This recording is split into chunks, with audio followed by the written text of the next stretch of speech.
வணக்கம் நண்பர்களே, நம்ம இன்றைக்கி பார்க்க போகிறது டியர். அதுக்கப்புறம் கேரளா லாட்ரிக்கான கெஸ்ஸிங் பார்க்க போகிறோம்.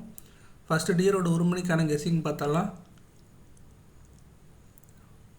12ஆம் தேதிக்கான ரிசல்ட்டு 23641 ரிசல்ட்டாக வந்துச்சு. நம்ம கொடுத்த கெஸ்ஸிங்கில் பி போர்டில் 4 மட்டும் பாஸ் ஆச்சு, மற்றபடி ஏசி பாஸ் ஆகலை, பி மட்டும்தான் பாஸ் ஆகிருக்கு.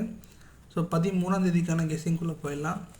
ஆல் போர்டில் நமக்கு கிடச்சிருக்க நம்பரு 5, அதுக்கப்புறம் 9 கிடச்சிருக்கு. ஏ போர்டில் 7, அதுக்கப்புறம் 6 கிடச்சிருக்கு. பி போர்டில் 9, அதுக்கப்புறம் 6 கிடச்சிருக்கு. சி போர்டில் 9, அதுக்கப்புறம் 7 கிடச்சிருக்கு. ஏபிபிசிஎஸ்சியில் 7667 9669 கிடச்சிருக்கு. ஏபிசி போர்ட் பாக்ஸில் 967412 கிடச்சிருக்கு.